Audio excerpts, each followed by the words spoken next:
विष्णुपदाय श्रीमद् भक्ति वेदांत स्वामी नाम नमस्ते सरस्वती देवे गौरवाणी प्रचार निर्शेष शून्यवादी पाशादिष्टाने। जय श्री कृष्ण चैतन्य प्रभु नित्यानंद श्री अद्वैत गदाधर शिवासदि गौर भक्त वृंद। हरे कृष्ण कृष्ण कृष्ण हरे हरे हरे राम राम राम हरे हरे। नारायणं नमस्कृतं चरणोत्तम देवीं सरस्वती व्यासं ततो जयं दीरेत्। वाञ्छाकल्पतरुभ्यश्च सिन्धुभ्यश्च पतितानां पावनेभ्यो वैष्णवेभ्यो नमो नमः। तप्त कांचन गौरंगी राधे वृंदावनेश्वरी विश्वानुसुत देवी प्रणमामि हरिप्रिय। नमो ब्रह्मण देवाय गो ब्रह्म तज्जगत कृष्ण वृंदाय नमो नमः। आप सबका बहुत बहुत हार्दिक स्वागत है और हम भगवद गीता के चौथे अध्याय का अध्ययन करने की चेष्टा कर रहे हैं। ये जो चौथा अध्याय है ज्ञान कर्म संन्यास योग। भगवान श्री कृष्ण अर्जुन को कहते हैं कि अर्जुन जो भी मैं तेरे को बतला रहा हूं ये कोई नई वस्तु नहीं बता रहा हूं। से एवं मैं आते योग प्रोक्त पुरातना, बहुत पुराना योग है। योग कहते हैं जो भगवान को मिलाता है। तेरे को मैं इस योग जो बारे में बता रहा हूं ये कोई नया नहीं है। इसको मैंने इमं विवस्वते योगम प्रोक्तान अभ्याम, मैंने इस योग को विवस्वान को दिया था, सूर्य देव को दिया था। और सूर्य देव ने विवस्वान को, विवस्वान ने मनु को, और इक्ष्वाक्ते अपूर्वीत, इस तरह ये जो गो इक्ष्वाकु मुनि को, इक्ष्वाकु को, राजा इक्ष्वाकु को, इस तरह ये जो योग है एवं परंपरा पाते एवं राजेश विदु, राज ऋषियों ने इस योग को इसी तरह से समझा है। और इस योग को समझने के कारण, इस ज्ञान को समझने का कारण उन्होंने अपना राजपाठ भी इसी योग के अनुसार किया है। क्योंकि यहां पर देखने वाली बात है, जो अर्जुन है वो शोकग्रस्त था, युद्ध नहीं करना चाहता था, अपना क्षत्रिय धर्म को भूल गया था, या भूला नहीं था मगर शोक के कारण वो कारण से उसको जैसे झिझक रहा था, वो अपने धर्म से झिझक रहा था। तो यहाँ पर भगवान उसको इस योग के बारे में बता सकते हैं, जिस धर्म का पालन करने के कारण इस संसार में धर्म का पालन किया और अंत में भगवान की प्राप्ति। तो यहाँ पर भगवान कहते हैं कि ये जो योग है ये कोई नया नहीं है, ये मैंने सूर्य देव को दिया था। सूर्य देव ने जो है वो विवस्वान सूर्य देव, उन्होंने मनु को, मनु ने इक्ष्वाकु को दिया था। और इस कैलकुलेशन के हिसाब से हम देखें तो ये जो योग है ये 12 करोड़ 400 लाख साल पहले भगवान श्री कृष्ण ने सूर्य देव को दिया था। अब भगवान अर्जुन को ये बताते हैं तो अर्जुन के मन में एक शंका हो जाती है, प्रभु आपने तो अभी जन्म लिया है, अपरम भवतो जन्मा, आपका जन्म अपरा है, परम जन्म विवस्व था, जो विवस्वन था उसका जन्म तो बहुत पुराना हुआ है सूर्य देव का, वो तो कितने करोड़ों सालों से चलता आ रहा है सूर्य देव, और आपका जन्म तो अभी हुआ है। अब ये जो भूल भुलैया है, जो भुला रहे हैं भगवान श्री कृष्ण जो अर्जुन को, अर्जुन भूल रहा है। वास्तव में अर्जुन भगवान का पार्षद है, और जहां जहां भगवान श्री कृष्ण जाते हैं, जिस लोक में भी कृष्ण जाते हैं वहां पर अर्जुन संग संग चलते हैं, उनके पार्षद है वो। नर नारायण ऋषि ही तो अर्जुन और कृष्ण हैं। और यहाँ पर भगवान योग माया से उसको भुला देते हैं। किस लिए भुला देते हैं? ताकि वो ये प्रश्न कर सके, ताकि हम लोगों तक वो पहुंच सके, ये ज्ञान पहुंच सके, या हमारे मन में जो शंका उठ सकती है वो पहले ही अर्जुन अपनी उस शंका का समाधान कर रहे हैं। तो कह रहे प्रभु आपका जन्म तो अभी हुआ है, मगर सूर्य देव को तो जन्म बहुत पुराना है।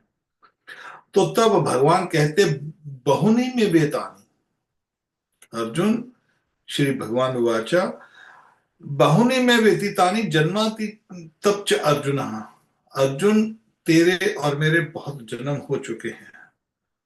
तानहम वेद सर्वाणी, मैं सबको जानता हूं, मैं सब जन्मों को जानता हूं। ना तवम वेदा परम तपः, मगर तुम नहीं जानते, तुम भूल गए हो।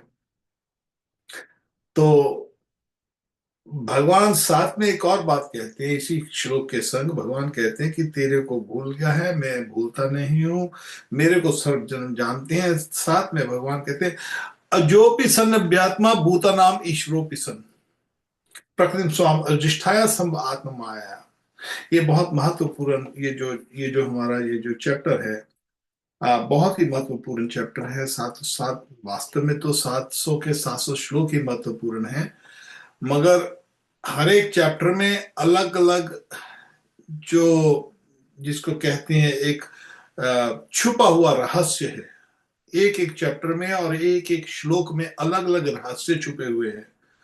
तो हम ये नहीं कह सकते कि एक रहस्य जो है वो ज्यादा ज्यादा रहस्यमयी है, दूसरा रहस्य कम है। सारी की सारी गीता ही एक रहस्यमयी है।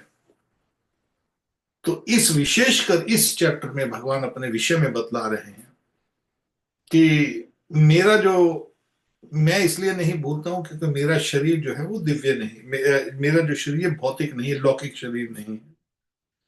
हम देखते हैं कि इस संसार में जब हम कोई भी वस्तु जन्म लेती है, फिर वो बढ़ती है या बाय प्रोडक्ट प्रोड्यूस करती है, उसके बाद ड्विंडल और उसके बाद वो खत्म हो जाती है।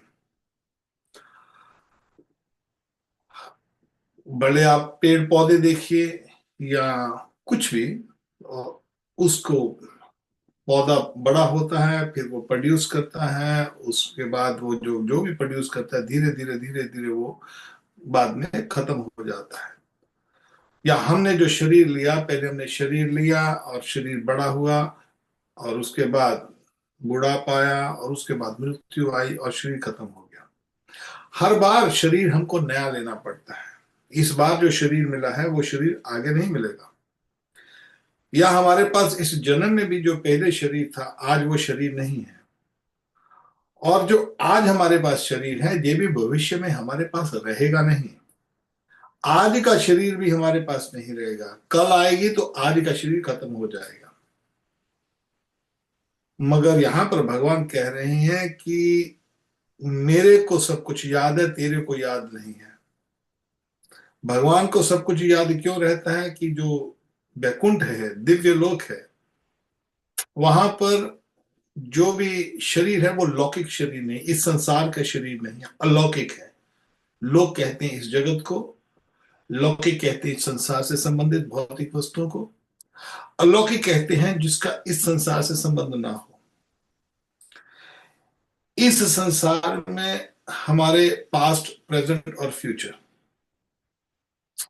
भूतकाल, वर्तमान और भविष्य काल, मगर बैकुंठ में केवल वर्तमान ही वर्तमान रहता है। बैकुंठ में भूतकाल नहीं होता और बैकुंठ में भविष्य भी नहीं होता। वहां पर वर्तमान ही चलता है, काल का समय ही नहीं, काल है ही नहीं वहां पर। काल जो है, काल कहते हैं समय को, काल जो है वो केवल इस जगत में है। और काल के अंतर्गत जो भी वस्तु है वो नाश होती है, बनती है, नाश होती है। बढ़िया से बढ़िया बिल्डिंग आज बनेगी, कल को वही बिल्डिंग 200 500 1000 साल बाद वो नष्ट हो जाएगी। बढ़िया से बढ़िया बिल्डिंग भी बने तो पुरानी पुरानी जो है, तो वो सब अविनाशी हैं, वो सब नाशवान हैं जितनी भी इस संसार में। तो भगवान ने जो अगला श्लोक है उसको जवाब देते हुए कहते हैं, अर्जुन ठीक है, तुम पूछ रहे हो कि सूर्य देव का जन्म बहुत पुराना है और आपका जन्म नया है, मगर हे अर्जुन, मेरा जो शरीर है जो तुम देख रहे हो ये भौतिक, ये शरीर नहीं है, लौकिक शरीर नहीं, इस संसार का शरीर नहीं है। और उसके जवाब में भगवान कह रहे हैं, अजोपि सन अव्यातात्मा भूता नाम ईश्वरोपि सन। यहाँ पर हमको देखना है कि कितनी या चार चार महत्वपूर्ण बातें बतला रहे हैं इस श्लोक के अंदर भगवान। ये है नंबर, श्लोक का कौन सा नंबर है, हाँ, चौथे अध्याय का 6वां श्लोक जो है। यहां पर भगवान कहते अजोपि, मैं अजन्मा हूं। पहला शब्द भगवान ने बता दिया, अजन्मा, मेरा जन्म नहीं होता है, अजन्मा। फिर बाद में कहते अव्यय, कि अविनाशी हूं मैं, मेरा नाश नहीं होता। और उसके बाद एक और शब्द आता है, भूता नाम ईश्वरोपि सन, जितने भी प्राणी हैं मैं सबका कंट्रोलर हूं, सबका ईश्वर हूं, सबकी मेरे हाथ में, जैसे तकड़ी होती है ना, सब कुछ मेरे हाथ में है उसके बारे में। और मैं प्रकृति स्वाम अधिष्ठाया संभ आत्म माया, मैं अपने ही माया से आता हूं, मेरे को कोई भेजता नहीं है। इस श्लोक के अंदर बहुत गहरा रहस्य छुपा है। सबसे पहला, भगवान का जन्म नहीं होता। चर अचर भगवान सब जगह विद्यमान है, इसीलिए उनका एक नाम है विष्णु। विष्णु कहते हैं जो व्यापक होता है, जो हर एक जगह, जब कण कण में, चर अचर में, जो सब जगह पर व्यापक हो, उसका नाम विष्णु है। और वो विष्णु कहीं से भी प्रकट हो सकता है, क्योंकि विष्णु है, विद्यमान है ना, दिखाई तो देना है ना उसको, उसको प्रकट, प्रकट और अप्रकट। भगवान जब जन्म लेते हैं तो उसको जन्म नहीं कहते। जन्म कर्म च में दिव्यम, आगे उसका आएगा श्लोक फिर भी, मगर यहां पर ही हम कर सकते हैं इसको। जन्म कर्म च में दिव्यम, अर्जुन मेरा जो जन्म कर्म है ये भौतिक नहीं है, वो इस लोक का नहीं है, इस संसार का नहीं है, वो अलौकिक है। और ये जो जन्म है ये दिव्य है। भगवान जन्म लेते ही नहीं है, क्योंकि भगवान को जन्म वो प्रकट हो सकते हैं, जैसे हम जन्म लेते हैं। जब हम जन्म लेते हैं तो संभव है मृत्यु भी अवश्य होगी, मगर जो हमारा जन्म है वो हमारे हाथ में नहीं है। अब किसके घर में जन्म लेंगे, कैसा हमारा रंग होगा, हमारा नाम, हमारे कुल का नाम, ये सब कुछ हमको दिया जाता है जन्म के समय पर। और हमारी जो हमारी जो स्ट्रक्चर है, हमारा जो रंग रूप है, कितना ऊंचा होंगे, नीचा होंगे, मोटा होंगे, पतले होंगे, काले पीले, जो भी हमारा रंग रूप, हमारे हाथ में कुछ है नहीं, हमको फोर्स करके बंद कर दिया जाता है। और मृत्यु भी हमारे हाथ में नहीं है।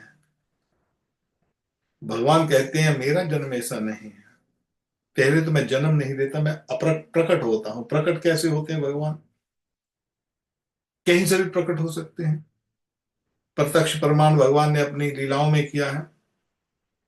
जब हिरणाक्ष को मारना था तो भगवान ने वरा रूप का अवतार लिया, प्रार्थना की देवताओं ने, तो भगवान ने सबसे पहले दिखाया, कहीं से भी अचंभे से प्रकट हो जाएंगे। नाक में से निकला है, ब्रह्मा की नाक में से निकला है छोटा सा वरा, छोटा सा। और वो छोटा सा वरा नाक में से निकलकर उसने अपना रूप बढ़ाया, इतना बढ़ाया रूप, इतना बढ़ाया कि हिरणाक्ष जो इस पृथ्वी को उठाकर अंतरिक्ष में, जो मैंने आपको बताया था, पता नहीं कितने ट्रिलियन ईयर्स उन्होंने अभी ढूंढा है नासा वालों ने कि जी इतना पानी है वहां पर, करोड़ों खरबों ज्यादा पानी जो हमारे यहाँ पर है। तो हमको तो पता है वो तो क्षीर सागर है, हमारे शास्त्र में क्षीर सागर। तो क्षीर सागर में वो इस पृथ्वी को ले गए थे, तो फिर वो वराह अवतार जो है छोटे से प्रकट हुए ब्रह्मा के नाक में से, और अथाह रूप लेकर अपनी जो उनके जो दांतें थी, दांत सुअर के जो दांत होते, उसके ऊपर पृथ्वी को उठाकर वो अपने इस यहाँ पर अंतरिक्ष में यहाँ पर आकर स्थापित कर दी थी उन्होंने। तो भगवान इस तरह प्रकट हो सकते हैं। भगवान प्रहलाद के लिए खंभे में से प्रकट हो गए, और वहां पर ध्रुव महाराज मधुबन में जब तपस्या कर रहे थे, 5 वर्ष का बालक तपस्या कर रहा है भगवान विष्णु की, और भगवान एकदम उसके आंखों के सामने प्रकट हो गए। वहां पर कोई ये नहीं किसी को जन्म लेकर फिर उसके उस उनको कुछ कुछ प्रोसेस करना पड़ा वहां पर उनके उनको दर्शन देने के लिए। उत्तरा ने बुलाया, उत्तरा ने जब पुकारा, जब ब्रह्मास्त्र छोड़ा अश्वत्थामा ने, तो उत्तरा ने पुराया। उसी समय भगवान उसके पेट में बाहर खड़े हैं, साथ में यहाँ पर उसके गर्भ में आकर प्रकट हो गए, और वहां से अभिमन्यु को बचाते हैं। और अभिमन्यु अभी कुछ महीनों का ही था, मेरा ख्याल, सॉरी, अपेक्षित, सॉरी, प्रेक्षित, प्रेक्षित। तो उसको उन्होंने गर्भ में बचाया। कुछ महीने का वही बच्चा जब देखता है कि उनके अंदर गर्भ के अंदर एक जो भगवान विष्णु है, और उसने शंख चक्र पद्म गदा हाथ में है, और उनके गर्भ की रक्षा कर रहे हैं, भगवान कहीं से भी प्रकट हो जाते हैं। और देवकी के गर्भ में से प्रकट हुए, मगर जब देवकी के गर्भ में से प्रकट हुए तो देवकी जो साधारण औरत जिस तरह गर्भ से प्रकट करती वैसे नहीं हुए। गर्भ में दिखाई दे रहे हैं, यहाँ पर उनका पेट है देवकी का, मगर वहां से वो किसी दाई बाई के पास जाकर वो ऐसे करके प्रकट नहीं, एकदम वहां से प्रकट हो गए भगवान विष्णु नारायण, चतुर्भुज नारायण प्रकट होते हैं। देवकी वसुदेव उनके दर्शन करते हैं और उन्होंने बोला तुमने मेरी प्रार्थना की थी, अब मेरे बच्चे होकर प्रकट करो। मैंने आपका वो अपना प्रॉमिस पूरा किया। तो तुरंत देवकी वसुदेव जो हैं भगवान श्री विष्णु के जो चरणों में पढ़कर, अरे प्रभु ये कंस बहुत ही एक कठोर और बहुत निर्दयी व्यक्ति है, अरे तुम चिंता मत करो। तो फिर उस समय भगवान अपना जो रूप है चतुर्भुज रूप विष्णु का एकदम उसको छुपा देते हैं। अच्छा तुम ऐसा करो, मेरे को तुम गोकुल में ले जाओ, वहां पर मेरे जो सब संबंधी हैं वो पहले ही प्रकट हो चुके हैं। यहाँ पर केवल भगवान ही नहीं उनका धाम प्रकट होता है, क्योंकि भगवान की जो जो लीला में जो हमारे ब्रज में भगवान श्री कृष्ण राधा रानी गोप गोपियां, यहाँ तक जो जगह है जो 84 कोस जगह है वो इस संसार की नहीं है, ब्रह्मा जी ने वो नहीं बनाई है। वहां पर पता लता पता नदी, वहां से जमुना जी भी बैकुंठ से आई हैं, गिरिराज गोवर्धन भी बैकुंठ से आए हैं। और ये जो धरती है जो चिन्मय धरती है, ये कोई साधारण मिट्टी की धरती नहीं है कि कोई जैसे ये मिट्टी है संसार में दिखाई देने के लिए। नाम प्रकाश सर्वस्य योग माया समावृतः, भगवान जो है इसको केवल वही देख सकता है जिसके पास दिव्य दृष्टि हो। जब नाम जप करते हुए व्यक्ति का नाम शुद्ध हो जाता है, शुद्ध नाम में फिर भगवान श्री कृष्ण प्रकट होते हैं। तो यही जो धाम है, ये धाम आपको जो हम देखते हैं वृंदावन धाम जाकर वहां पर लोग जैसे लोग घूम रहे हैं, या बंदर वगैरह है या सुअर वगैरह घूम रहे हैं, या कोई म्यूनिसपैलिटी ने जैसे बाहर वाले शहर है वैसे ये शहर दिखाई दे रहा है, मगर ऐसा है नहीं। ऐसा है नहीं, जिसको नाम सिद्धि हो जाती है, स्वरूप सिद्धि हो जाती है, उस समय ये जो वृंदावन है, यही वृंदावन उसको उसका असली रूप दिखाई देने लग जाता है। तो भगवान, एक तो बात है कि भगवान जो है अजन्मा है, उनका कोई माँ बाप नहीं है, परंतु उनके जो नंद बाबा यशोदा ये सब उनके भगवान के वहां पर लीला में दास्ता सेवा करते हैं। सब लोग अलग अलग उनका उनका एक वात्सल्य भाव में या सख्य भाव में सब भगवान के, जो भगवान ही केवल अजन्मा है, उनका कभी जन्म नहीं होता। भले वो राम अवतार में हो, नृसिंह अवतार में हो, वराह अवतार में हो, कृष्ण अवतार में हो, जितने भी भगवान के अवतार हैं वो किसी का भी जन्म नहीं है, सब अजन्मे हैं और केवल प्रकट होते हैं। और जब प्रकट होते हैं इसका अर्थ ये भी नहीं है, एक और बात समझने की यहाँ पर इस एक शब्द में गीता के चौथे अध्याय का 6वां श्लोक जो है अजोपी, पहला सिर्फ अजोपी, अजोपी, मैं, मेरा जन्म नहीं है, अज, मैं अजय हूं, अज, मेरा जन्म नहीं है। और जब भगवान प्रकट होते हैं यहाँ पर तो इसका अर्थ ये नहीं है कि वहां से भगवान जो बैकुंठ है उसको छोड़ देते हैं फिर यहाँ पर आते हैं। जैसे हमको एक जगह से दूसरी जगह जाना है, हम गाड़ी का कोई एरोप्लेन का या कोई भी हम उसका कोई व्यवस्था करेंगे फिर पहुंचते हैं। कभी किसी योगी जो होगा, कोई बड़ा बड़ा योगी है जिन्होंने अगीमा लगीमा प्राप्ति अष्ट सिद्धियां प्राप्त कर लेती हैं, तो वो योगी जो है वो इस जगह से उड़कर जैसे दूसरी जगह पहुंच सकता है। जैसे हमारे नारद जी हैं, एक जगह से दूसरी जगह पहुंच जाते हैं। बड़े बड़े योगी जो हैं वो नदी के रास्ते से, जो जैसे गंगा है, जमुना, सरस्वती, इन नदियों के रास्ते से वो जो योगी हैं वो जो अदृश्य आते हैं, कभी आपको दिखाई नहीं देते कई बार, तो वो योगी इस तरह प्रकट हो सकते हैं, मगर उनको एक भी जगह छोड़नी पड़ती है। एक जगह पर बैठे हैं, योगी हरिद्वार में बैठा है, तो उसको योगी को प्रयागराज में प्रकट होना है तो भले वो यमुना के रास्ते से, भले किसी भी मार्ग से, आकाश मार्ग से या सिद्धि के मार्ग से, वो उस हरिद्वार को छोड़ना पड़ेगा उसको, फिर वो प्रयागराज में प्रकट होगा। भले एक सेकंड ही लगे, एक सेकंड में प्रकट हो सकते हैं योग सिद्धि से, ठीक है, मगर भगवान को ये योग योग सिद्धि करने की भी आवश्यकता नहीं पड़ती है। भगवान को हरिद्वार छोड़कर प्रयागराज में उड़कर जाने की जरूरत नहीं है। भगवान संकल्प मात्र से, बिकॉज वो सब जगह पर विद्यमान है, उसके लिए गोलोक एक निवष्टि अखिल आत्मभूत हो। ये जो पहला ही श्लोक का, ये चौथे अध्याय का पहले श्लोक, 6वें श्लोक का पहला ही अक्षर, अजोपि सन अव्यगात्मा, अजोपि मैं अजन्मा हूं। और भगवान गोलोक धाम में या साकेत धाम में, जो भगवान का, जो हमारा, जो श्री कृष्ण का जो बैकुंठ है, उसको गोलोक धाम कहते हैं। और जहां पर राम जी की लीला, वही कृष्ण, कृष्ण वही है। असंख्य बैकुंठों में असंख्य जगह जगह लीला कर रहे हैं। कई बार हम इस बात को चर्चा कर चुके हैं। जिस तरह द्वारका में जब नारद जी जाते हैं तो कहीं पर जामवंती के संग बैठे हैं द्वारकाधीश, और कहीं पर रुक्मिणी के संग द्वारकाधीश बैठे हैं, कहीं पर सत्यभामा के संग द्वारकाधीश बैठे हैं। और अलग अलग 16,108 रानियां हैं, उनके महलों में जहां जाते हैं वहां पर भगवान अलग अलग लीलाएं कर रहे हैं।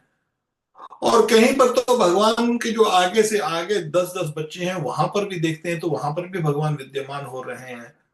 तो वहां पर फिर नारद जी जो जब इस रूप का, भगवान की इस लीला का दर्शन करते हैं तो बहुत आनंदित होते हैं। मेरे प्रभु की क्या लीला है। जहां जाते हैं वहां पर लीला कर रहे हैं, हर एक जगह पर लीला कर रहे हैं। इसी तरह जो बैकुंठ है, वहां पर असंख्य बैकुंठ है, असंख्य बैकुंठ है। जिस तरह इस भौतिक संसार में असंख्य ब्रह्मांड है, उसी तरह भगवान के बैकुंठ में, ब्रह्म ज्योति में असंख्य बैकुंठ हैं। उन असंख्य बैकुंठों में सबसे बड़ा बैकुंठ जो है, प्रमुख बैकुंठ है, एक तो गोलोक धाम है, एक साकेत धाम है। वहां पर जगन्नाथपुरी भी है। साकेत धाम कहते हैं श्री राम जी को, जो श्री राम जी का बैकुंठ है, साकेत धाम कहा जाता है उनको। तो भगवान वहां पर बैठते हैं, तो वहां पर उस साकेत धाम को या गोलोक धाम को छोड़कर नहीं आते। वहां पर गोलोक एक निवृत्ति, वहीं पर बैठे ही रहते हैं, वहां पर राधा रानी के संग बैठे ही बैठे हैं। और श्री राम जी बैकुंठ में सीताराम बैठे ही बैठे हैं। मगर वो जो लीला है, हमारे जो असंख्य बैकुंठ हैं इस ब्रह्मांड में, तो यहां पर भगवान अपनी अलग अलग लीलाएं करते हैं। और क्यों लीला करते हैं, उसके लिए भी भगवान ने यहां पर एक तो पहले बोला, भगवान ने मैं अजोबी हूं, मैं अविनाशी हूं, मेरा नाश नहीं होता। और तीसरी बात एक और भगवान बता रहे हैं, अर्जुन तुम कहते हो कि भाई जो सूर्य देव तो पहले जन्म हुए थे और मेरा बाद में हुआ। अरे सूर्य क्या, मैं तो भूतानाम ईश्वरोपि सम। अरे ये सब जितने भी भूत है, सूर्य है, चंद्र है, जितने भी ग्रह हैं, देवी देवता जितने भी, यहां तक शंकर ब्रह्मा सब, यहां तक विष्णु भी, सब जितने भी हैं, भूतानाम ईश्वरोपि सम। अरे मैं सबका कंट्रोलर हूं, सब कुछ मेरे हाथ में है। कोई भी व्यक्ति मेरे बगैर काम नहीं कर। प्रतिम स्वाम अधिष्ठाया, अधिष्ठा, इसका मैं ही इसका स्वामी हूं। जैसे आपने कभी पुतलियों का डांस देखा होगा, कठपुतलियां। हम आपने बचपन में, आजकल तो लोग बच्चे जो हैं वो सिर्फ इलेक्ट्रॉनिक गैजेट्स अपने घरों में बैठकर देखते हैं, या मोबाइल फोन चला लिया। पुराने जमाने में टेलीविजन होता था, अभी वो भी आउट ऑफ डेट हो गया, टेलीविजन वगैरह सब आउट ऑफ डेट हो गए हैं। को फोन के ऊपर लोग अपनी गेम्स खेलते हैं, ये करते हैं। मगर हमारे समय में वहां पर कई बार, विशेषकर जब भी रामायण होती, दशहरे का महीने होते थे, तो उन महीनों में रामलीला होती थी, हम देखने जाते थे। कृष्ण लीला, रामलीला, लीलाओं को देखने जाना, तो वहां पर कई बार या मोहल्ले में आते थे, कठपुतलियों का नाच दिखाते थे। कठपुतलियां, कठ कहते हैं लकड़ी की पुतलियां बनती, जयपुर जाइए ना तो कठपुतलियां होती हैं। तो कठपुतलियों में क्या करता है, कठपुतलियां नाच रही हैं, तो वो जो कठपुतलियां नाच रही हैं उसको कौन नचाने वाला है, ऊपर उसके हाथ में सब धागे बंधे हुए हैं, ऊपर से ऐसे ऐसे ऐसे करके हाथ हिलाता है और वो सब कठपुतलियां नाचती हैं। तो यहां पर भगवान कह रहे हैं, अरे अर्जुन, तुम जिस सूर्य की बात कर रहे हो, भूतानाम अश्रुपिसम, अरे वो तो मेरी कठपुतली की तरह नाचता है, सब मेरे हाथ में नाच रहे हैं। हम नाच रहे हैं, भगवान नचाने वाले हैं, ये याद रखिए।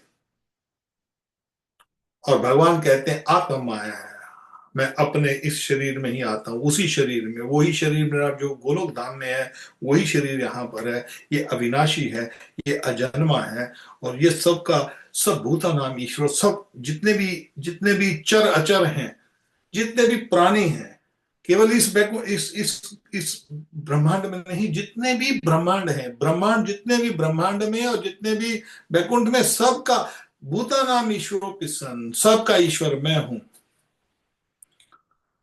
और एक बात और भगवान कहते हैं, अच्छा ठीक है आप प्रभु मान गए, चलो इस बात को, आप ही ईश्वर हैं, आप ही अजन्मा हैं, आप ही अविनाशी हैं, आपका शरीर दिव्य है, आप उसी शरीर में यहाँ पर प्रकट होते हो, आप जन्म नहीं लेते।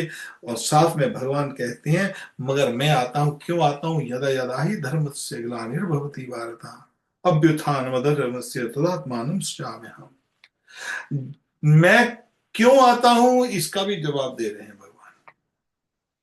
अर्जुन ने पूछा नहीं इस बात को, अर्जुन ने तो केवल अपनी आयु के बारे में पूछा कि आपकी आयु प्रभु, आप तो अभी जीवित हुए हो, आप तो अभी जन्म लिया है, सूर्यदेव तो बहुत पुराने हैं।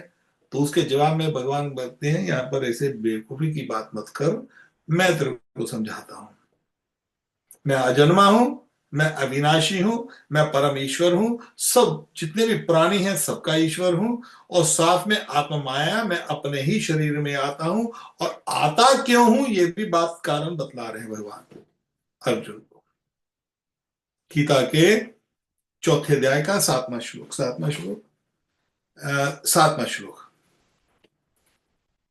सातवें श्लोक में भगवान क्या कह रहे हैं, यदा ही धर्म से ग्लानिर्भवति वार्ता अभ्युत्थान धर्म से आत्मानं सृजाम्यहम्। मैं धर्म की स्थापना करने के लिए आता हूं। जब जब अधर्म बढ़ जाता है तो उस ग्लानि हो जाती, धर्म की ग्लानि हो जाती है। आज देखो ना कैसे ग्लानि हो रही है। आज लोग इतने गिर गए हैं। अभी देखो न्यूज आती है, अभी पीछे आपने सोशल मीडिया पे देखा होगा, सास अपने दामाद के साथ भाग गई। ये अधर्म है, पाप ही है ना, ये पाप है। लोग अपने धर्म को भूल रहे हैं आजकल। विवाह शादी जो है, जो उसमें लोगों ने आलिंगन चुंबन शुरू कर दिया। अरे ब्राइड ग्रूम, कितनी छी छी, कितनी नीचता है। हमारे शास्त्रों के अनुसार एक विवाह जो, हमारा जो विवाह का जो आयोजन है, ये एक एक धर्म का हवन यज्ञ है। ठाकुर जी प्रकट होते हैं, मगर विवाह ये विवाह है नहीं। इसीलिए ये जो तलाक वलाक जो कि ईसाइयों का, मुसलमानों का है, वो इसीलिए लोगों का विवाह टूट जाते हैं। कारण क्या है कि वहां पर हवन यज्ञ की जगह के ऊपर जो ब्राह्मण का सत्कार नहीं होता, वहां पर वेश्याओं की तरह नाचते हैं लोग, नंगे कपड़े कपड़े अर्ध नंगे अपने आप को कर कर, वहां पर शराब, वहां पर मीट, वहां पर हुक्का, वहां पर सब कुछ जो भी अवैध वस्तु है, अधर्म की वस्तु है, सब वहां पर प्रचलन हो रहा है। और यहाँ पर क्या, वर और वधु हवन यज्ञ के ऊपर बैठे हो, और हवन यज्ञ ना तो ब्राह्मण करने वाला अच्छा मिल रहा है और ना कराने वाले मिल रहे हैं। और ये जो हस्बैंड और जो ब्राइड ग्रूम, जो भी दूल्हा दुल्हन है, अरे ये चीजें नहीं करनी चाहिए, ये अधर्म है। और अधर्म के संग संग जो है, भगवान जो, जब धर्म का नाश होता है, हम देखते हैं कि किस तरह जो कंस है, वो वो अधर्मी हो गया और अपनी बहन को मार रहा है। और रावण रावण ने खूब अधर्म, राक्षस वृत्ति, हिरण्यकश्यपु। जब इस तरह अधर्म बढ़ जाता है, यह धर्म केवल अभी कलयुग में नहीं बढ़ रहा है, पहले भी था। देखो सतयुग में भी अधर्म चल रहा था, इसीलिए तो भगवान को सतयुग में आना पड़ा। द्वापर में भी अधर्म चल रहा था, तभी भी भगवान को आना पड़ा। त्रेता में भी अधर्म हुआ, मगर कलयुग में तो अधर्म ही अधर्म है। तो भगवान कहते हैं, जब ये उस धर्म की गलानी होती है, धर्म ये नहीं है जो आजकल जो बन रही है, ये धर्म है ही नहीं। ये जो जितने भी धर्म है ना, ये जो क्या 2000 साल से ईसाई है, मुसलमान है, ये सिख है, ये जितने भी ये पंथ निकल रहे हैं, इनका कोई वैल्यू नहीं है। जो तो जैसे अंधकार होता है, अंधकार के अंदर लोग अपने घरों घरों में लाइटें जग जाती हैं, हर एक घर अपने घर में अपनी अपनी लाइट, एक लाइट का बल्ब जगा के घर को रोशन करता है। केवल वही है, जब जब सूर्य निकलता है सब लाइटें बंद हो जाती हैं, उनके सामने कोई लाइट टिकती नहीं है, कोई लाइट है ही नहीं, टिक ही नहीं सकती है। दुनिया का कोई से बड़ा कोई आविष्कार ही आ जाए, वो सूर्य के समान लाइट बना ही नहीं सकता। तो उसी तरह हमारे ठाकुर जी जो हैं, जो सनातन धर्म है, सनातन जो खत्म नहीं होता, ममे वांशो जीव लोके जीव भूत सनातन, भगवान श्री कृष्ण गीता में आगे कहते कहेंगे, ममे वांशो जीव लोके, जितने भी जीव हैं मेरे अंश हैं, और वो सनातन है। जब सनातन का केवल विश्वास के बाद नहीं, सनातन की ड्यूटी, कर्तव्य को, धर्म का अर्थ है कर्तव्य, और सबसे बड़ा कर्तव्य है सब पुंसा पर धर्मा ये तो भक्ति लोक, ये जो सबसे बड़ा धर्म है, भगवान श्री कृष्ण की अधोक्षज की भक्ति, अहाइट की अप्रतिहता, उसमें हेतु भी नहीं होना चाहिए। और कभी कोई कोई हमारे में कोई जीवन में संकट आ जाए या कुछ भी ऐसी हो, छूटना भी नहीं है, टूटना भी नहीं चाहिए। तो भगवान कहते हैं मैं वैसा सनातन धर्म जो है उसको उपस्थित करने के लिए आता हूं। और भगवान कहते हैं जब आते हैं तो पृत्रणाय साधुना विनाशाय च दुष्कृता, जब आते हैं तो फिर केवल अपने भक्तों के लिए आते हैं भगवान। यद यादा ही धर्म से ग्लानिर्भक्ति वार्ता, भगवान आगे कहते हैं कि धर्म संस्थापनता सब मामी युगे युगे, मैं युग युग में आता हूं, ये नहीं कि एक बार आ गया बस हो गया चलो जी, एक बार आए भगवान ने, कभी हिरण्यकशिपु हिरणाक्ष आए तो भगवान आगे मार के चले गए, ठीक हो गया काम ना, युगे युगे युग युग में आते हैं। और ब्रह्मा जी का जो एक एक कल्प है, ब्रह्मा जी का एक दिन है, उसमें 4000 युग होते हैं।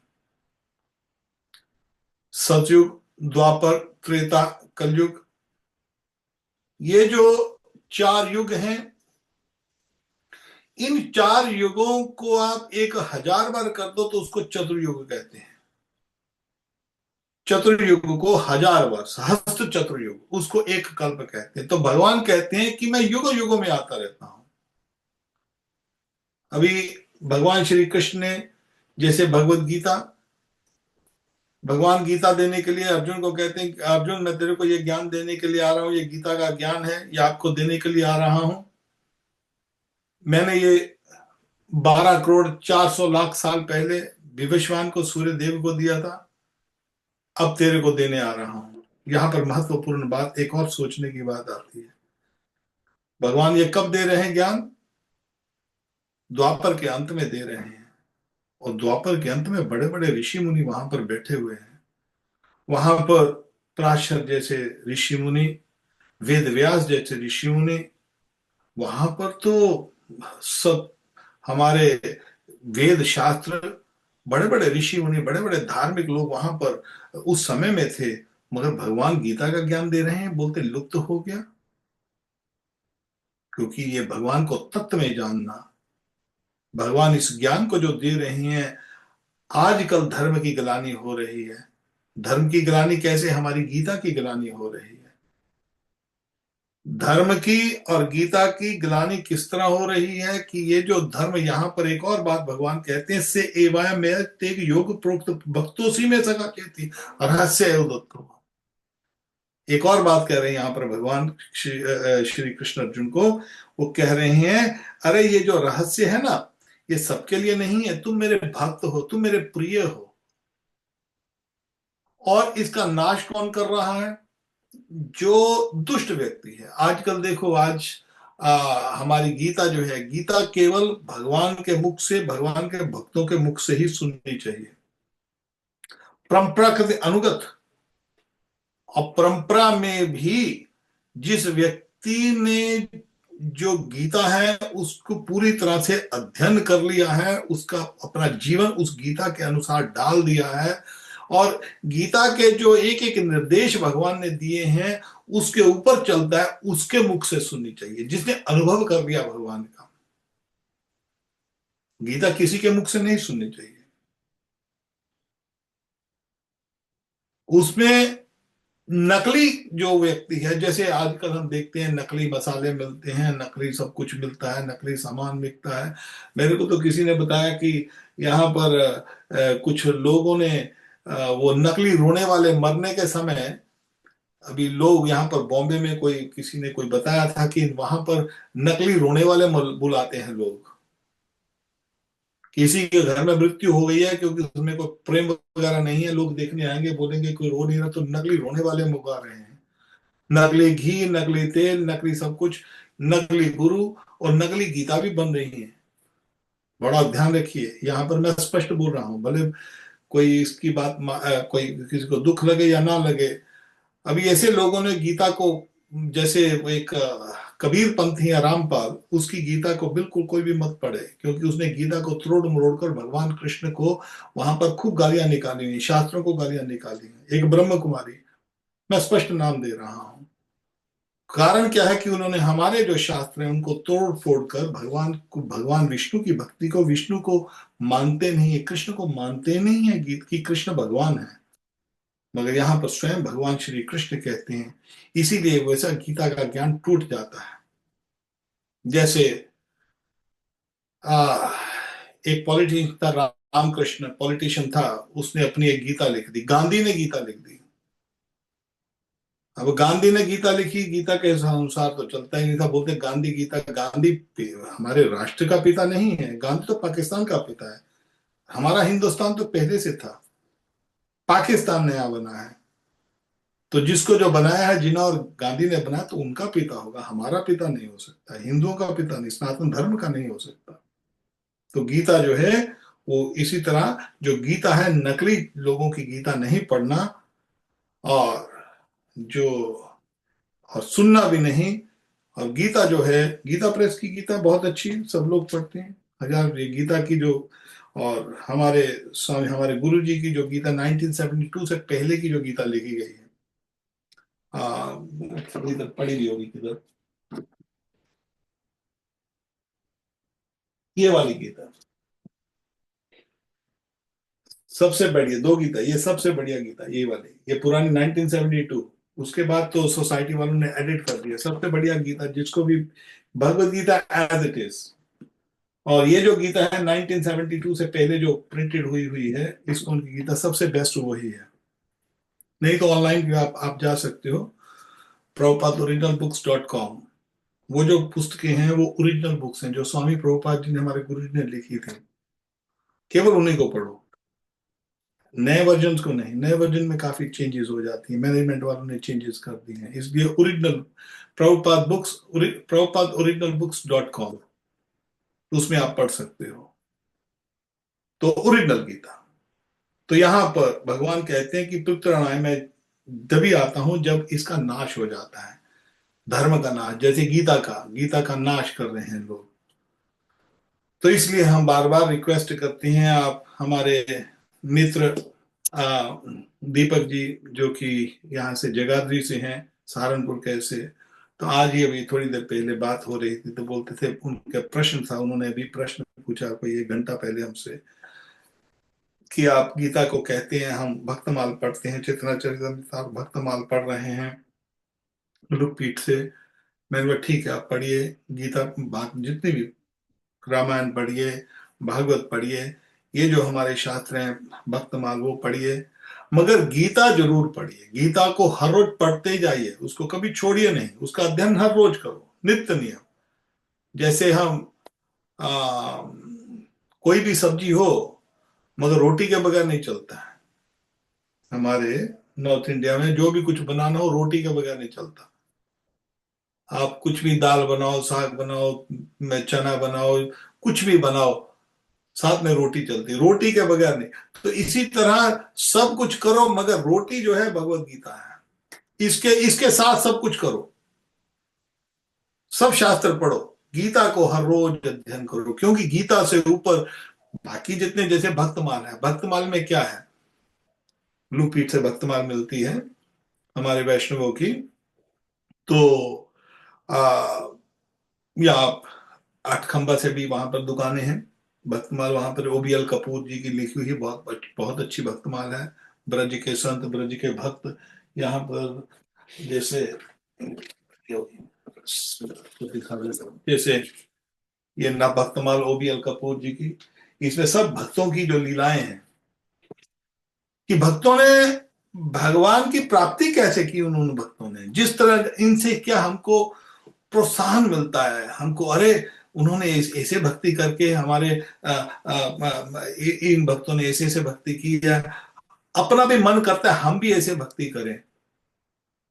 और उन भक्तों की भक्ति देखकर हमारा उत्साह बढ़ जाता है और साथ में हमारा समय भगवान के चिंतन में लगता है।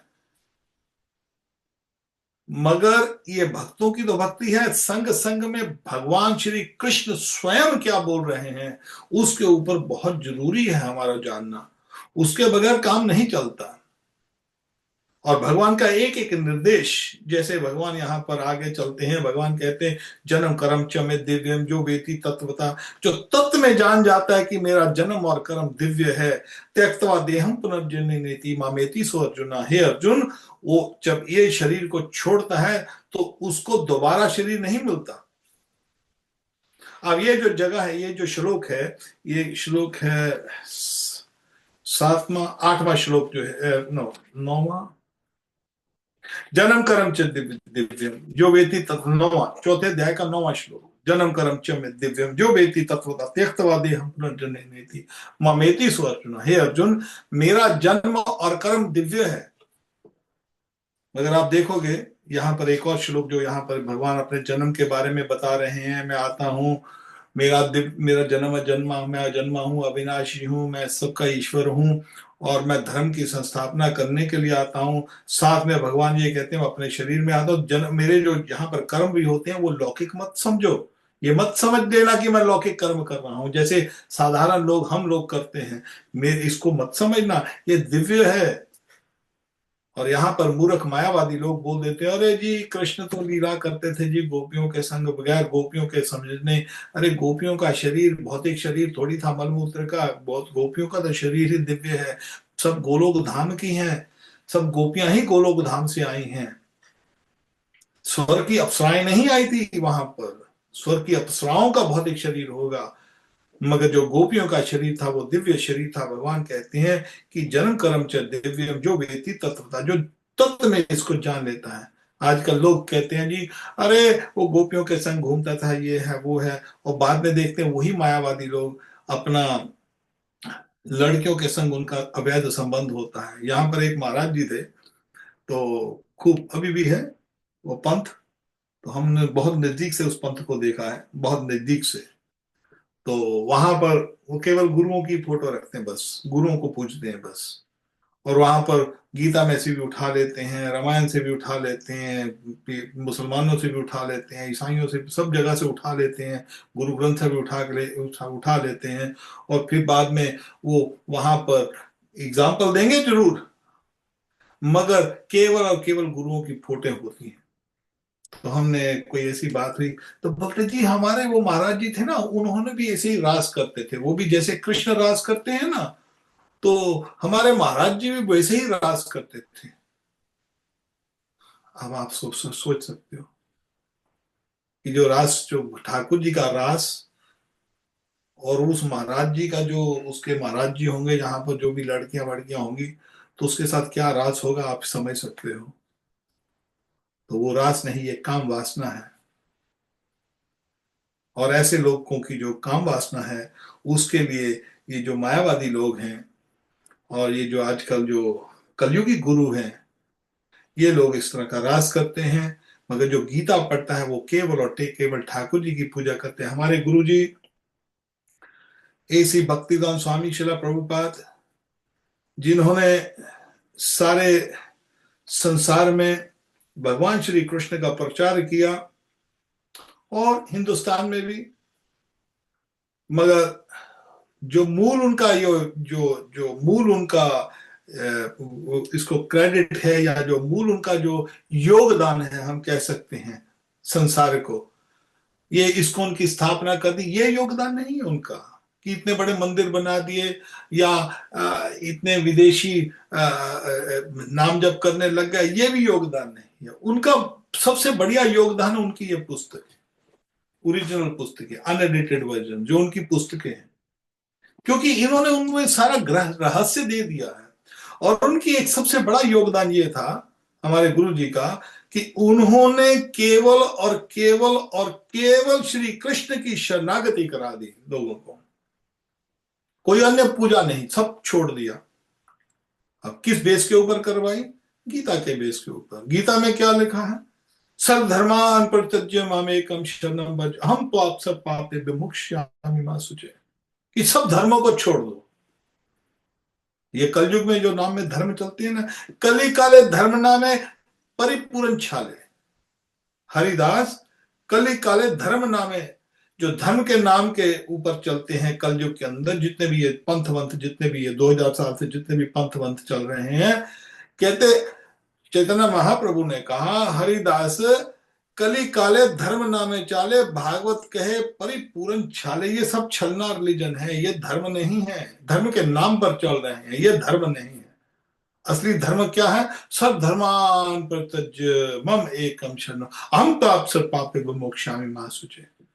भगवान श्री कृष्ण का ये जो निर्देश है हम सब के लिए, अंत में सारी गीता बोलने के बाद, सब कुछ समझाने के बाद, कर्म के बारे में, ज्ञान के बारे में, सब अलग आगे इसी चैप्टर में हम अगले सप्ताह जब बुधवार को बात करेंगे तो भगवान यहाँ पर दिखाएंगे कि किसकी भक्ति करनी चाहिए। आजकल जो लोग आते हैं, रात को रोज 2 बजे ड्रामा होता है, बाद में कहते हैं सबकी पूजा करो, कोई भी करो, तुम मुसलमान की करो, ईसाई की करो, हिंदू की करो, सब पूजा करते हो। एक ही बात है, साथ में राधा राधा करो, राधा अलग करो, राधा और सब पूजा को मिला रहे हैं। ऐसा नहीं है, ऐसा बिल्कुल नहीं है।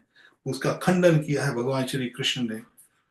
और आजकल लोग जो हैं ऐसे महात्माओं के पास, ऐसे गुरुओं के पास खूब सेलिब्रिटी की तरह भागते हैं, मगर गीता के अनुसार वो गुरु नहीं चल रहे हैं। गीता के अनुसार जो गीता में कहा है उसके अनुसार हमारे गुरु जी चले। हम इसलिए नहीं कह रहे कि हमारे गुरु जी इसलिए चले हैं। हमारे गुरु जी चले और साथ में उन्होंने संसार को चलाया। किस तरह चलाया? सब धर्मान परित्यज्य मामेकम शरणम व्रज हम तो आप सब पापे विमोक्षामि मा शुचे। भगवान ने, उन्होंने लोगों को केवल और केवल श्री कृष्ण की शरणागति किस तरह दिखा दी? उन्होंने बोला मेरे पास कोई जादू नहीं। आजकल सब महात्मा लोग बोलते हैं जी देखो जी मेरे को शरीर में इतनी कोई बीमारी है, देखो हम चल रहे हैं, हमारे में जादू है, इसमें जादू है, या ये उनकी भक्ति में जादू है। हमारे गुरु जी कहते थे मेरे पास कोई जादू वादू नहीं है। आजकल देखो ना, आजकल महात्मा लोग क्या करते हैं, अपने अपने आप का प्रदर्शन करते हैं, अपनी भक्ति का प्रदर्शन करते हैं, और भक्ति के प्रदर्शन पर लोगों को खूब उल्लू बनाते हैं, और उल्लू उल्लू बनते हैं लोग। कलयुग का प्रभाव है। हमारे गुरु जी ने ऐसा नहीं किया। उन्होंने क्या किया? उन्होंने कहा मेरे पास कोई ऐसा प्रदर्शन करने की कोई वस्तु नहीं है। महाराज जी आपके सब विदेशी लोग बन गए।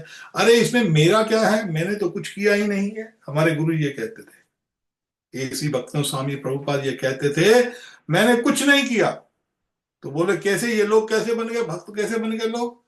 मैंने तो इनको एक ही बात कही जो भगवान श्री कृष्ण ने गीता में कहा, मन मना भक्तो मदि आची मम नमस्कुरु, और सब धर्मान परित्यज्य मामेकम शरणम व्रज, कि तुम मेरे भक्त बनो, मेरी पूजा करो, सब धर्मों को छोड़कर मेरी शरणागति ले लो, केवल मेरी और केवल कृष्ण की शरण। मैंने यही मैसेज इन लोगों को बोला, ये लोगों ने मान लिया। मैंने कुछ चमत्कार नहीं किया, गीता का चमत्कार है।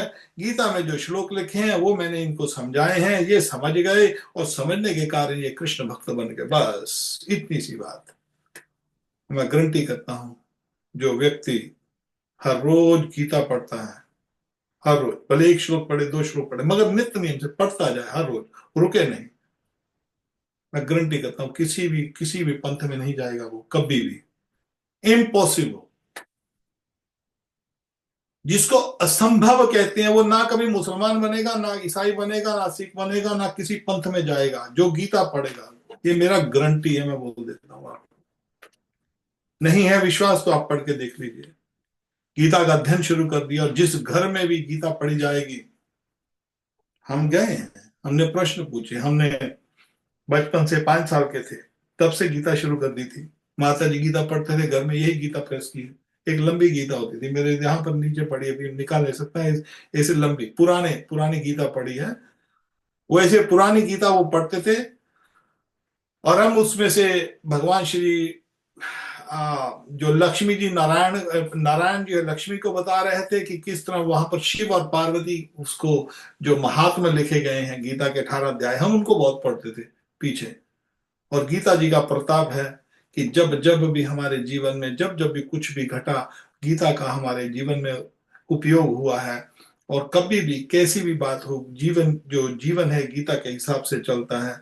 और गीता से आपको कभी भी भ्रम नहीं होगा, भ्रम नहीं होगा। उसके बारे में अगला जो आज अभी है टाइम से, भीतराग भय क्रोधा मन माया उपासिता, यहां पर भगवान एक और बात कहते हैं, भीतराग भय क्रोधा मन माया मम उपासिता, मेरा उपास्य कैसे लेना है, मेरा आश्रय कैसे लेना है।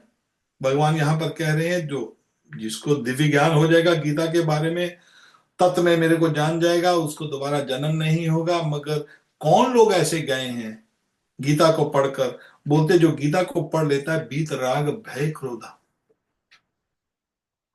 वो राग भय और क्रोध से वो पार पा जाता है।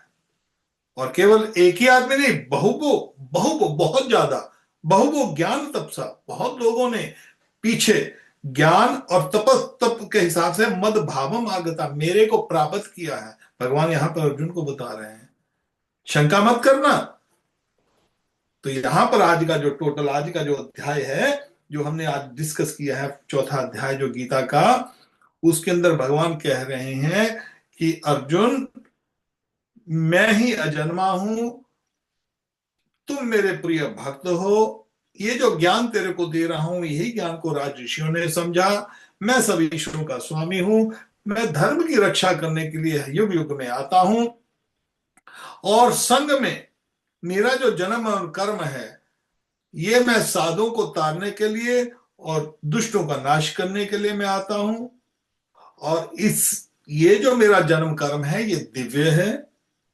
और दिव्य के संग संग तुम ये मत समझना कि केवल तुम पहले आदमी हो जो तुमको तुम्हारा उद्धार हो जाएगा गीता पढ़कर, ऐसा मत समझना।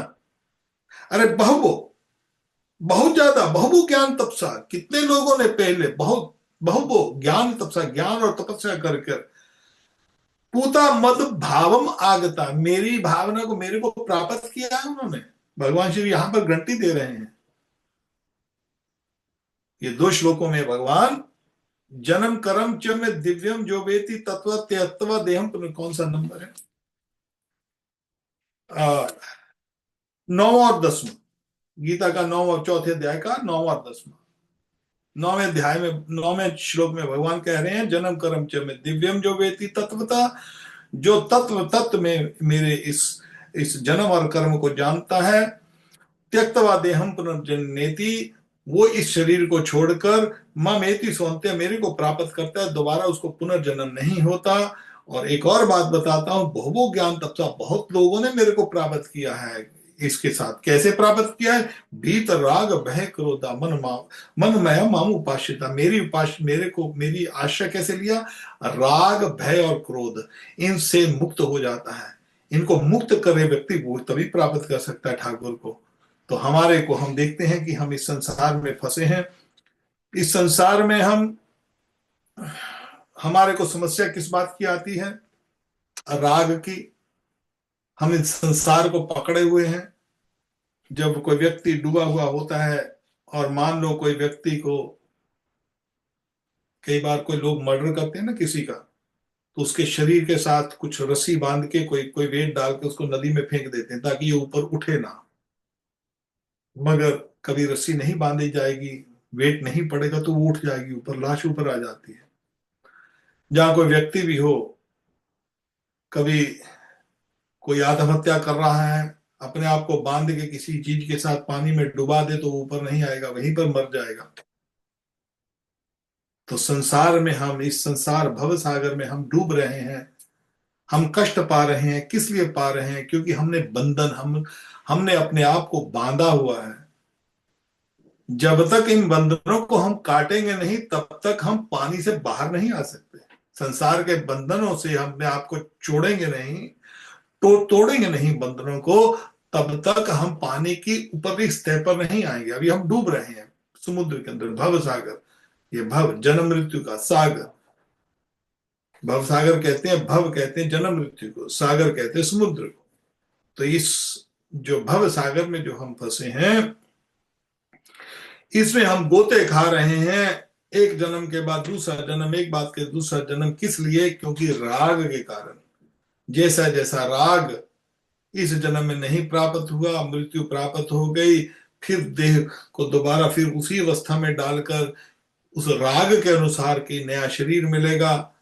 और राग हमको डुबा रहा है, और साथ में एक और बात, हमको 24 घंटे खाती रहती है। जैसे बोलते हैं ना, कभी किसी को जोंक लग जाए, आपने देखा होगा, जोंक लग जाती है जो खून चूसती है, वो क्या होती है? भय। हमको भय लगा रहता है, कोई ना कोई भय हमको खाता रहता है, बचपन से खा रहा है, और बुढ़ापा भी आ जाता है, मृत्यु तक भय खाता है। छोटा बच्चा होता है तो डरता है, अपनी माँ बाप से डरता है, मेरे माँ बाप मेरे को डांटेंगे या मेरे को थप्पड़ मारेंगे। स्कूल में भय लगता है अपने टीचर्स से, भय लगता है अपने मित्रों से, कोई स्ट्रांग हो तो बोले ये मेरे को पीट ना दे। भय लगता है कि हमारा व्यापार ना खराब हो जाए, भय लगता है हमारी हमारी नौकरी ना छूट जाए, भय लगता है स्टूडेंट को कि मैं पास हो जाऊंगा कि नहीं पास हो जाऊंगा, भय लगता है धन कमाया, धन टैक्स वालों से भय लगता है कि टैक्स वाला या चोर ना चोरी कर जाए, भय लग रहा है। और भय लग रहा है अपने शरीर से कि मेरा जो ये शरीर है इसमें कोई बीमारी ना आ जाए। और सबसे बड़ा भय मृत्यु का, कब मृत्यु आ जाए। भय खा रहा है हमको, जोंक की तरह खा रहा है, और एक एक प्राणी इस भय के अंदर फंसे हुए हैं। तो इस भय से छूटना है। और भय के संग क्रोध, हम क्रोधित होते हैं। पत्नी ने बात नहीं मानी तो क्रोध हो गए, पति की बात नहीं नहीं मानी पत्नी ने तो पत्नी क्रोध हो गए, बच्चे क्रोधित हो गए। क्रोध हमको, तीन वस्तुएं जो हैं, राग, भय और क्रोध, हमको इस संसार में, मृत्यु संसार में डुबा रहा है। तो भगवान कहते हैं कि बेटा अर्जुन, जो मेरे भक्त, जिन्होंने मेरा आश्रय लिया है, जिन्होंने ये समझ लिया है कि मेरा जन्म कर्म दिव्य है, मैं कोई भौतिक शरीर लेके नहीं आता हूं, मैं इस संसार का व्यक्ति नहीं हूं, मेरे ऊपर कोई है नहीं, भूताना मिश्रोपीसन, अरे सबको नचाने वाला मैं हूं। और केवल एक एक व्यक्ति को नहीं, इस ब्रह्मांड में नहीं, असंख्य ब्रह्मांड है, असंख्य ब्रह्मांड में असंख्य 33-33 करोड़ देवी देवता हैं, मगर श्री कृष्ण एक ही है। श्री कृष्ण एक है।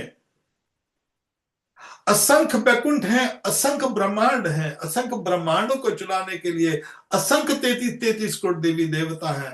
कहीं पर चतुर्भुज ब्रह्मा है, कहीं पर और है। हर एक जगह पर अलग अलग शिव हैं, अलग अलग दुर्गाएं हैं, अलग अलग गणेश हैं, अलग अलग पवन देवता, वरुण देवता, चंद्र देवता, सूर्य देवता, अलग अलग देवता अपने अपने ब्रह्मांडों में है। मगर श्री कृष्ण अनेक नहीं, कृष्ण सेवर केवल अन्य एक ही कृष्ण है। वही कृष्ण सब जगह पर विद्यमान होते हैं, कहीं से भी प्रकट हो जाते हैं। भगवान आत्म माया, इसको भगवान श्री कृष्ण कहते हैं। तो यहाँ पर जो गीता का ये जो अध्याय है, बहुत ही आनंदमय अध्याय है, चौथा अध्याय। तो यहाँ पर ये जो ज्ञान दे रहे हैं, ज्ञान कर्म संन्यास योग जो भगवान दे रहे हैं, तो आज हम यहाँ पर समाप्ति करते हैं।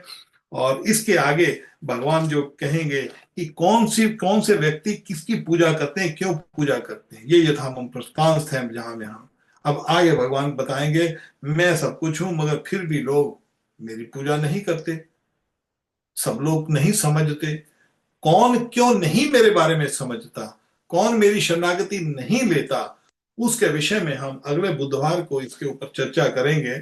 तो हमारा निवेदन है कि आप हो सके तो गीता का जो अध्ययन है वो रोज करिए। जिस तरह हमारे प्रिय दीपक जी ने पूछा था, जगाधरी से आए हैं इधर ही। दीपक जी, आपका जवाब मिल गया आपको कि नहीं?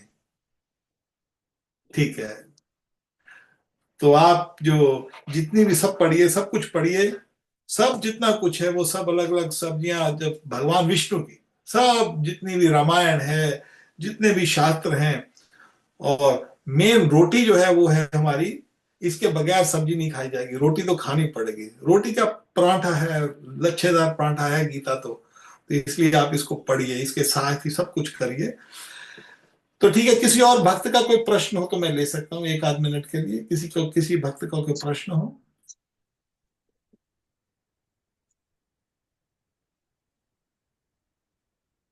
ठीक है, तो गीत प्रश्न नहीं है तो हमारा ये आपसे निवेदन है कि या तो गीता प्रेस की पढ़ते रहिए, या 1972 से पहले का जो वर्जन है स्वामी प्रभुपाद जी का, इसको पढ़िए। और नहीं है प्रभु जी, ये तो मिलेगा कहाँ पे? जी, ये अवेलेबल कहाँ से होएगा? ऑनलाइन पे मिल जाती है आपको। भगवत गीता एज इट इज अभी बंद कर दी है, फिर भी आप इसको ढूंढेंगे तो ये मिल जाएगी। Bhagavad Gita as it is 1972 version जो है, पुराना ओके। जो। हाँ तो, और नहीं है तो मैं आपको ग्रुप के अंदर एक भेज देता हूँ, लिंक भेज देता हूँ। उसमें जो स्वामी प्रभुपाद जी की जो अनएडिटेड चीजें हैं हम्म। 1972 से पहले, वो सारी पुस्तकें उसके अंदर हैं। उनको कहते हैं originalbooks.com। मगर दुर्भाग्य से केवल ओके, इंग्लिश में, हिंदी में अवेलेबल नहीं है। तो एटलीस्ट जो लोग तो कोई इंग्लिश। बात नहीं।